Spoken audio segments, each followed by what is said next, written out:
முக்கிய நிர்வாகிகள் மற்றும் நாடாளுமன்ற உறுப்பினர் உள்ளிட்ட அனைவரும் அதிலே வந்து பங்கேற்குமாறும் வேண்டுகோள் விடுத்து அந்த வேண்டுகோள் அழைப்பு கடிதத்தை நேரில் கொண்டு வந்து கொடுத்தார்கள். நான் உடனடியாக எங்கள் கட்சியின் தலைமை நிர்வாகிகளிடம் இப்பொழுதே இந்த வேண்டுகோளை அழைப்புதலை தெரிவித்து விடுவேன். அழைப்புதல் தந்ததற்கு மறுமலர்ச்சி திராவிட முன்னேற்றக் கழகத்தின் சார்பில் எங்கள் உளமார்ந்த நன்றியை தெரிவித்துக் கொள்கிறேன். நானும் தலைமை நிர்வாகிகளும் நாடாளுமன்ற உறுப்பினர் சகாக்களும் நாங்கள் நாளை மறுநாள் கூட்டத்தில் கலந்து கொள்வோம் என்பதை தெரிவித்து அனுப்பியிருக்கிறேன். கூட்டணி கட்சிகள் தான் இது போட்டிருக்கு. அதான் நான் இப்ப சொல்றேன். தோழமை உள்ள கட்சிகள்னா கூட்டணி கட்சிகள் தான். சரி, மிக்க நன்றி நீங்க வந்ததுக்கு.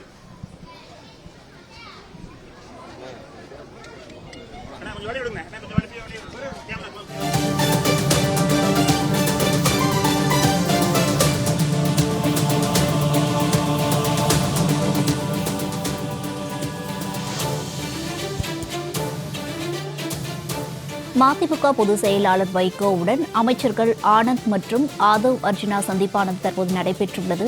ஜூலை 1ஆம் தேதி சென்னையில் முதலமைச்சர் விஜய் தலைமையில் நடைபெறும் தாவேகா தோழமை கட்சிகளின் கூட்டத்தில் பங்கேற்க நேரில் அழைப்பு விடுக்கப்பட்டுள்ளது. இதுகுறித்த அண்மை செய்தியை தற்போது நாம் பார்த்துக் கொண்டிருக்கிறோம்.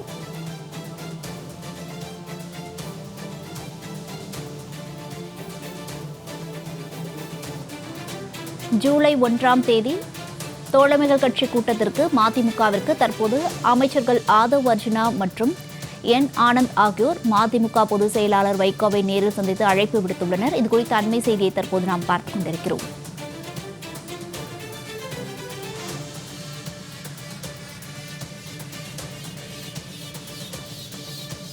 தோழமை கட்சிகள் கூட்டத்தில் பங்கேற்க மதிமுக கட்சியின் பொதுச் செயலாளர் வைகோவை அமைச்சர்கள் என் ஆனந்த் மற்றும் ஆதவ் அர்ஜுனா ஆகியோர் நேரில் சந்தித்து தற்போது அழைப்பு விடுத்துள்ளனர். இதுகுறித்த அண்மை செய்தியை தற்போது நாம் பார்த்துக் கொண்டிருக்கிறோம். தோழமை கட்சிகள் கூட்டத்தில் பங்கேற்பதற்காக அழைப்பு விடுத்ததற்கு நன்றி என்று வைகோ தற்போது செய்தியாளர் சந்திப்பில் தெரிவித்துள்ளார். கூடுதல் விவரங்களுடன் இணைக்கிறார் நமது செய்தியாளர் ஜெயலானி. ஜெயலானி, வணக்கம். இதுகுறித்த விவரங்களை பதிவிடுங்க. வணக்கம் வருண்யா.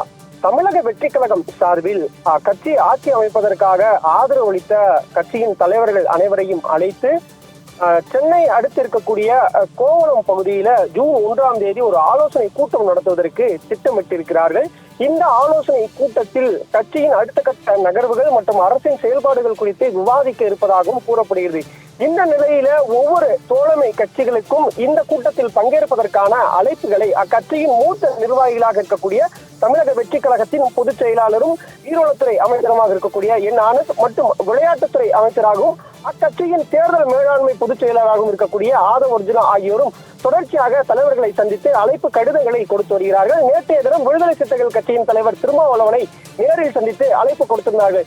இந்த நிலையில இன்று இந்திய யூனியன் முஸ்லிம் லீக் கட்சியின் மூத்த தலைவர் அக்கட்சியின் தலைவராக இருக்கக்கூடிய காதர் மைதீனை நேரில் சந்தித்து ஜூன் 1ஆம் தேதி கோவளத்தில் நடைபெறக்கூடிய அந்த ஆலோசனை கூட்டத்தில் நீங்கள் பங்கேற்க வேண்டும், உங்கள் கட்சியின் சார்பில் நிர்வாகிகளும் பங்கேற்க வேண்டும் என்பதாக அழைப்பு கொடுக்கப்பட்டிருக்கிறது. இதே போன்று மதிமுகவின் நிறுவன தலைவர் வைகோ அவர்களையும் நேரில் சந்தித்து அந்த கூட்டத்தில் பங்கேற்க வேண்டும் என்பதாக அழைப்பு என்பது கொடுக்கப்பட்டிருக்கிறது. இந்த அழைப்புகள் எல்லாம் அரசியல் வட்டாரங்கள்ல மிகவும் முக்கியத்துவம் வாய்ந்ததாக பார்க்கப்படுகிறது. இதற்கான காரணம் என்னவென்றால் திமுக கூட்டணியிலிருந்து வெளியேறிய அனைத்து கட்சிகளையும் தற்போது அரசு அல்லாது கூட்டணி, அதாவது குறிப்பாக வரக்கூடிய அந்த இடைத்தேர்தலிலேயே ஒரு கூட்டணி அமைத்து பங்கேற்க வேண்டும் என்ற திட்டத்தில் தமிழக வெற்றி கழகம் இறங்கி இருப்பதாக ஒரு தகவல் என்பது வெளியாகிறதற்கு அதற்கு அச்சாரம் தெரிவிக்கும் பதகமாகவே இந்த கூட்டம் என்பது நடைபெறுவதாக அரசியல் வட்டாரங்கள்ல பேச்சு பொருளாகியுள்ளது. வருண்யா.